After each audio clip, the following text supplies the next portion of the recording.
Dans un communiqué officiel publié le 4 septembre 2025, le gouvernement de transition du Mali a annoncé avoir déposé une plainte auprès de la Cour internationale de justice concernant le crash d'un avion malien près de la frontière algérienne.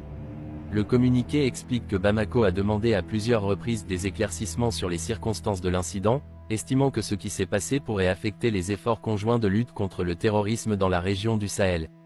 Le Mali a appelé la communauté internationale à soutenir la stabilité et la sécurité dans la région, affirmant son engagement à poursuivre la coopération avec tous les partenaires régionaux et internationaux au service de la paix et du développement des populations du Sahel.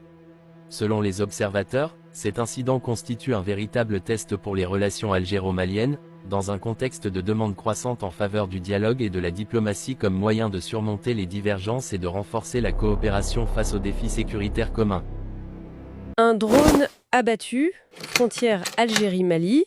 Et voilà, une crise diplomatique majeure qui éclate entre Alger et Bamako. Oui, un incident qui met vraiment le feu aux poudres dans des relations déjà, disons, compliquées. On va essayer de démêler un peu tout ça aujourd'hui, les faits, les arguments de chaque côté, et puis surtout, ce que ça implique pour la région, pour le Sahel. On se base sur les documents qu'on a pu consulter. Exactement. Et il faut rappeler le contexte, hein, c'est pas anodin. On parle d'une frontière immense, désertique, difficile à contrôler. Oui.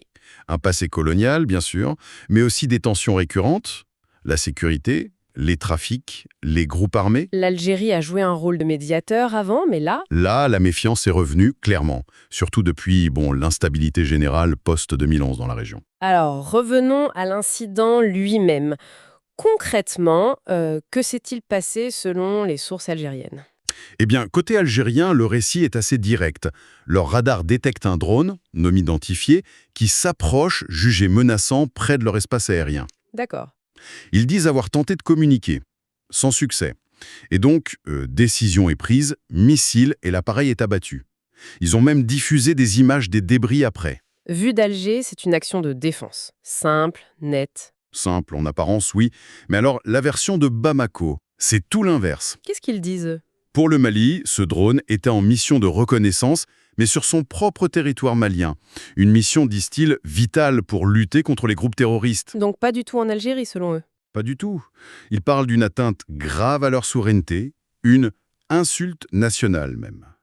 Ils accusent Alger d'un acte hostile qui entrave leur lutte antiterroriste. Et surtout, ils contestent formellement la localisation donnée par Alger. Et les preuves radar algériennes ? Ils les contestent aussi. Donc on est vraiment dans un parole contre parole sur ce point technique essentiel. Où était le drone ? C'est crucial. Alger qui invoque la légitime défense, la souveraineté de son ciel. Et le fait que le Mali n'aurait pas prévenu de cette opération frontalière, c'est un autre de leurs arguments. Et Bamako qui rétorque. On était chez nous, on n'avait pas à prévenir. Forcément, ça a dégénéré vite. Très, très vite. Escalade médiatique, diplomatique, et puis l'annonce choc, Bamako porte plainte devant la Cour internationale de justice, la CIJ. Ah oui, quand même. Il demande quoi ? Réparation, excuses officielles, ce qu'Alger rejette en bloc, évidemment. Et nous voilà partis pour une bataille juridique à la haie.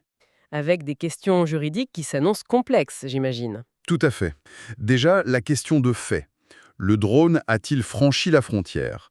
La Cour va devoir trancher là-dessus sur la base des preuves fournies. Si tant est qu'on puisse avoir des preuves irréfutables. C'est toute la difficulté. Et puis, il y a la question de droit fondamental. Un État peut-il abattre un drone militaire étranger ? Le droit à défendre son espace aérien existe, bien sûr. Oui, c'est un principe de base. Mais est-ce qu'un drone, surtout s'il est juste en reconnaissance, peut être traité comme un avion de chasse hostile ? Là, le droit international est assez flou. Il y a un vide juridique. C'est ça. Est-ce un simple engin de reconnaissance ou une menace militaire directe ? La qualification change tout. Exactement, et il n'y a pas de consensus là-dessus aujourd'hui. Donc la décision de la CIJ, si elle va au fond, pourrait créer un précédent mondial très important sur l'usage militaire des drones. On voit bien le décalage, hein. La technologie militaire avance à toute vitesse. Et le droit peine à suivre. C'est un défi énorme. Et cette affaire, elle ne concerne pas que l'Algérie et le Mali, hein. Les réactions internationales le montrent bien. Absolument.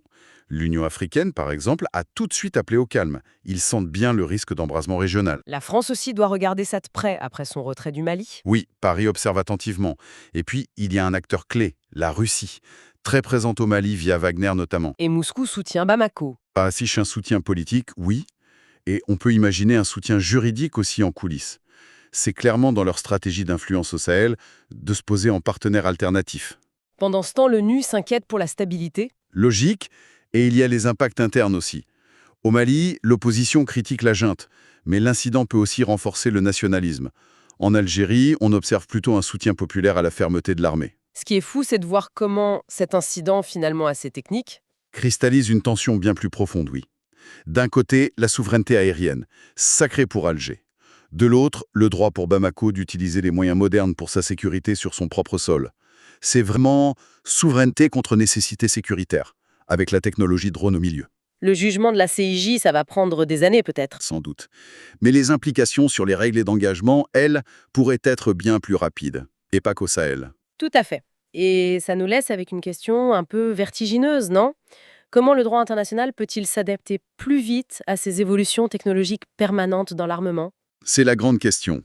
Et plus concrètement, au-delà du verdict juridique futur, comment faire pour que le dialogue politique entre Alger et Bamako reprenne? Parce que sans ça, le risque de déstabilisation régionale est bien réel. La justice dira le droit, peut-être, mais c'est la politique qui devra apaiser les tensions. Une affaire à suivre très près donc. Merci pour cet éclairage. Merci à vous.